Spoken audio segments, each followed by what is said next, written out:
All right. I've been reading lately, and I did not know young Ben was going to be on. Or I assume he's young Ben from his picture, but it's been great stuff. He's got a new book out. He's a nationally syndicated columnist. His new book is Primetime Propaganda: The True Hollywood Story of How the Left Took Over Your TV. Young Ben Shapiro. Ben, welcome back to the show. Hey, thanks so much for having me. I'm a huge fan ever since the days when I was the quote-unquote Robin to your conservative Batman. Thank you, my friend. Great work here, baby. And you know what? It's almost like you can go in under the cloak of just assumption. It seems to me that they must have thought you were of the body, right? Oh, yeah. No, I used my Jew cloak. I mean, that's...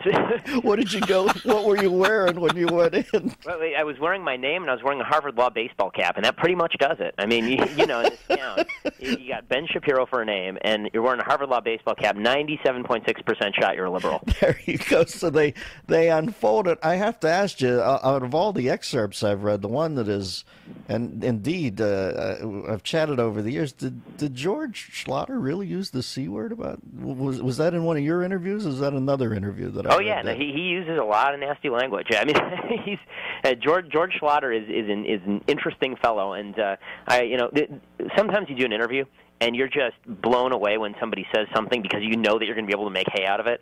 And this was George Schlatter because he went off in order on like every major conservative in the media. And so I was sitting there, I was like, please speak louder into this microphone. Jeez. Well, when I read that one, I thought, boy, that's too rough. Anyway, that's a little heartbreaking for me. But what do? You go on. Tell me, it was pretty uniform, was it? Or was there anybody? It seems like Silverman at least had a lucid appraisal on what's happening. Yeah, I mean, I think that a lot of the people in town are lucid about it. David Shore from House was lucid about it. I mean, there are a lot of people in town who understand that there is discrimination in the business, and there are a lot of people in town who understand that the industry has become overwhelmingly liberal. What I was really shocked by is the people who are actually willing to come out and say that they were very much for the discrimination. I mean, that's so out of line in everyday life, you know, with anything normal, that when you have people like Vin DeBona, who does America's Funniest Home Videos and MacGyver, when you have people like Nicholas Meyer, I haven't broken that tape yet, but Nick Meyer, who directed the day after Star Trek 2 and 6 and wrote Star Trek 4, he came out and he said, yeah, I hope there's discrimination against conservatives in Hollywood.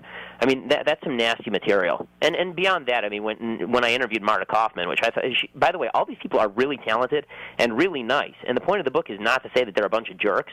The point of the book is to say they're using your TV to propagandize, which they admit to.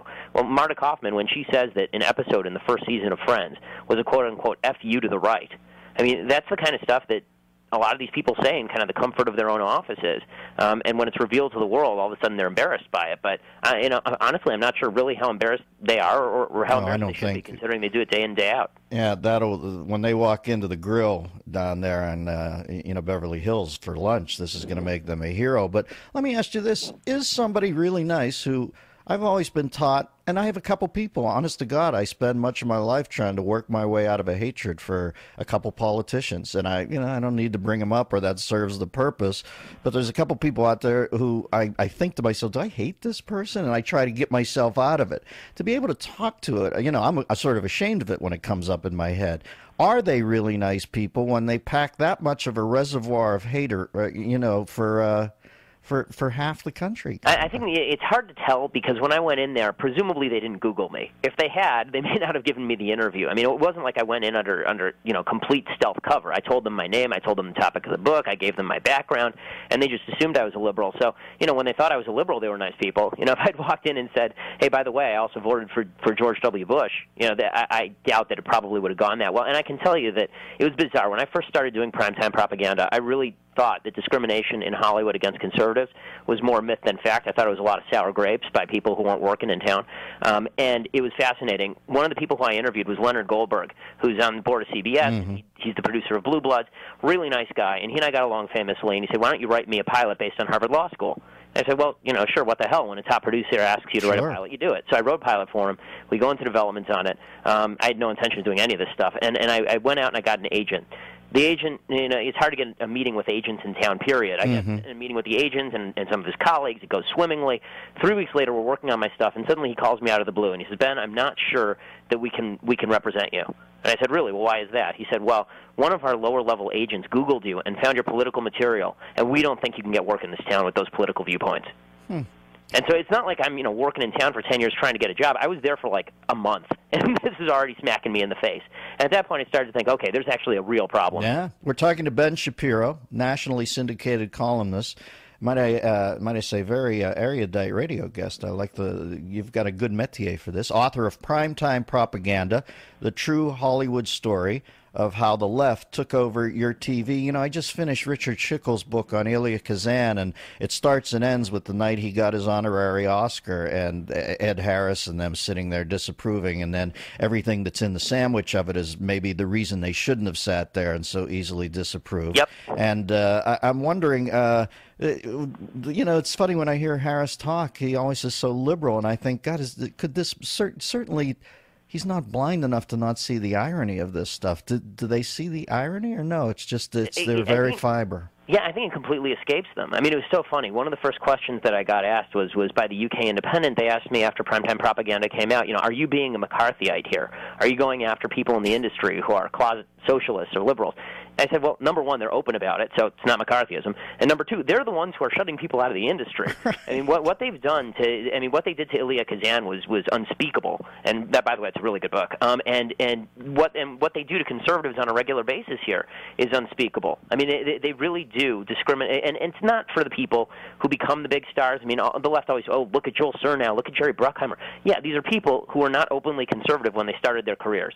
Anybody who is openly conservative when they start their career in Hollywood will not have a career. There will be no start to their career. They will not work.